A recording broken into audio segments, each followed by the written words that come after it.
Assalamualaikum besti-besti love Indonesia kesayangan si akunya. Jumpa lagi di Viral for Justice dengan hashtag kita dukung Presiden Prabowo, save Raja Ampat, save Raja Ampat, save konstitusi, save Indonesia. Terima kasih Pak Prabowo yang sudah mencabut akhirnya pernyataan cabut izin tambang nikel di Raja Ampat. Urusan belum selesai karena dari save Raja Ampat kita akan beralih save Serambi Mekah. Ada 4 pulau kecil yang nasibnya sedang dipertaruhkan.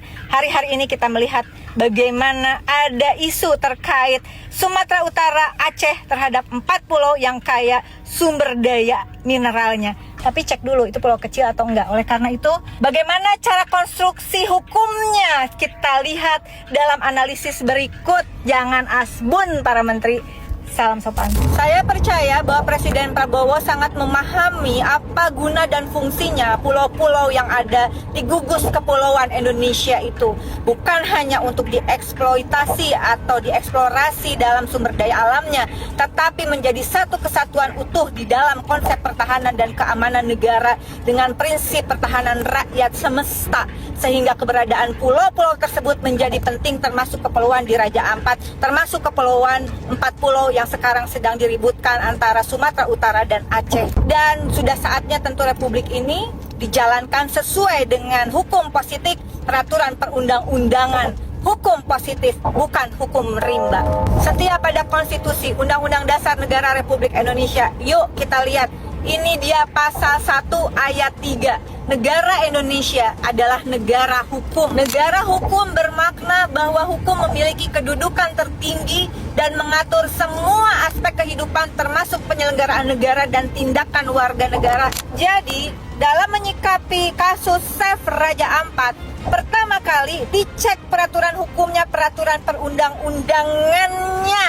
Karena ini negara hukum. Atas perintah konstitusi Undang-Undang Negara Republik Indonesia, Indonesia negara hukum, segala persoalan menyangkut hajat hidup rakyat, menyangkut keselamatan nasional kita harus diurai. Pertama kali bongkar konstruksi hukumnya. Apa sih yang dimaksud dengan peraturan perundang-undangan? Yuk kita spill. Yang dimaksud dengan peraturan perundang-undangan telah diatur di dalam Undang-Undang Nomor 12 Tahun 2011, Junto Undang-Undang Nomor 15 Tahun 2019, Junto Undang-Undang Nomor 13 Tahun 2022 tentang pembentukan peraturan perundang-undangan. Silahkan dilihat. Ini dia pasal 7 ayat 1. Jenis dan hierarki peraturan perundang-undangan terdiri atas: A. Undang-Undang Dasar Negara Republik Indonesia 1945. B. Ketetapan Majelis Permusyawaratan Rakyat. C. Undang-undang atau peraturan pemerintah pengganti undang-undang alias Perpu. D. Peraturan pemerintah. E. Peraturan daerah provinsi. F. Peraturan daerah kabupaten kota. Jangan lupa Besti, baca juga pasal 7 ayat 2. Dalam ketentuan ini yang dimaksud dengan hierarki adalah penjenjangan setiap jenis peraturan perundang-undangan yang didasarkan pada asas-asas peraturan perundang-undangan yang lebih rendah tidak boleh bertentangan dengan peraturan perundang-undangan yang lebih tinggi. Nah, terus bagaimana sih sebetulnya konstruksi hukum, konstruksi peraturan perundang-undangan dalam menyikapi save Raja Ampat? Aku pengen sharing bukan untuk menggurui karena semuanya bisa di-googling kok. Para menteri bisa googling juga. Tapi oke lah kita sharing yuk, ini dia.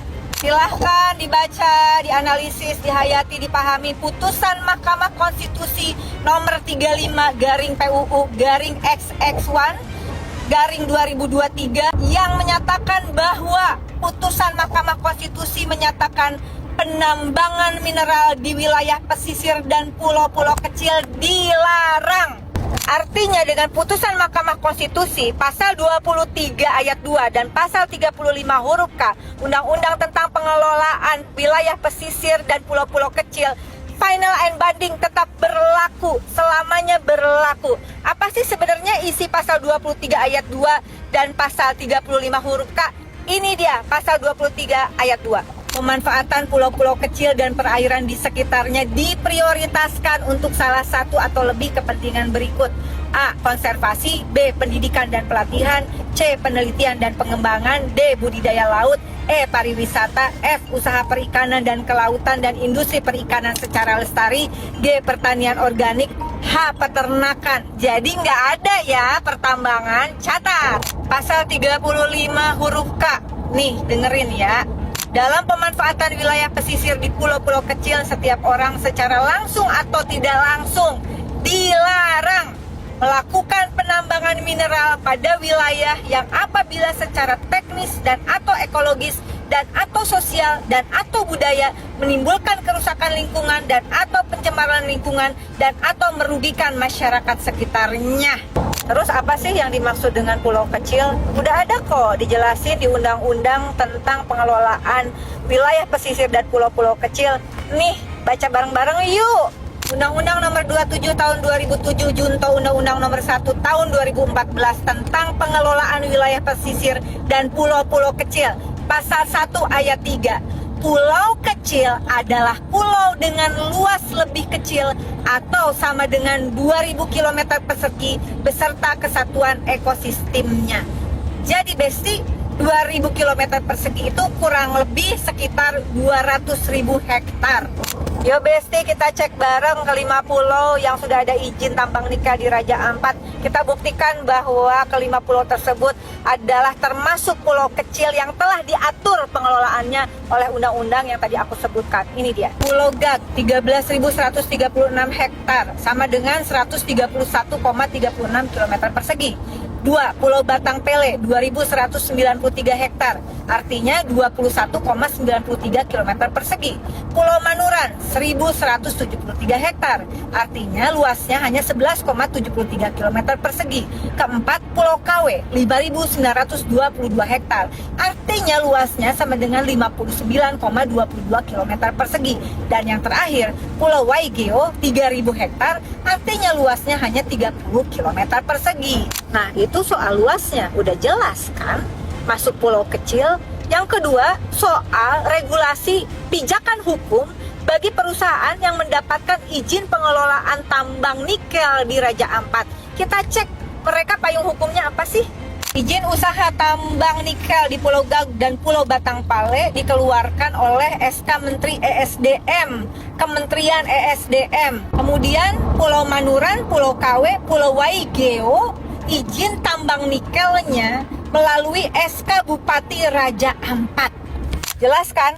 Kajianku berdasarkan analisis terhadap Konstitusi Undang-Undang Dasar Negara Republik Indonesia dan berbagai peraturan perundang-undangan. Kesimpulannya, pertama, kelima pulau yang ada izin tambang di Raja Ampat adalah pulau yang berkategori pulau kecil. Yang kedua, berdasarkan putusan Mahkamah Konstitusi nomor 35 garing PUU garing 21 Romawi garing 2023, maka di 5 pulau yang ada di Raja Ampat tersebut dilarang ada izin tambang mineral. Dan yang ketiga, dengan demikian, maka izin yang dikeluarkan oleh Kementerian ESDM maupun oleh Bupati Raja Ampat terindikasi kuat bertentangan dengan Konstitusi Undang-Undang Dasar Negara Republik Indonesia 1945, bertentangan dengan putusan Mahkamah Konstitusi nomor 35 garing PUU garing 21 Romawi garing 2023, bertentangan dengan undang-undang. Dengan demikian, dari kesimpulan yang sudah aku sampaikan berdasarkan analisis dan keyakinan terhadap Konstitusi Undang-Undang Dasar Negara Republik Indonesia dan berbagai peraturan perundang-undangan, dan berdasarkan atas sumpah jabatan yang saya ucapkan, yang sama juga diucapkan oleh Presiden Republik Indonesia dan para menteri, maka dengan ini saya menyatakan bahwa izin yang dikeluarkan oleh Kementerian ESDM dan oleh Bupati Raja Ampat terindikasi kuat cacat hukum.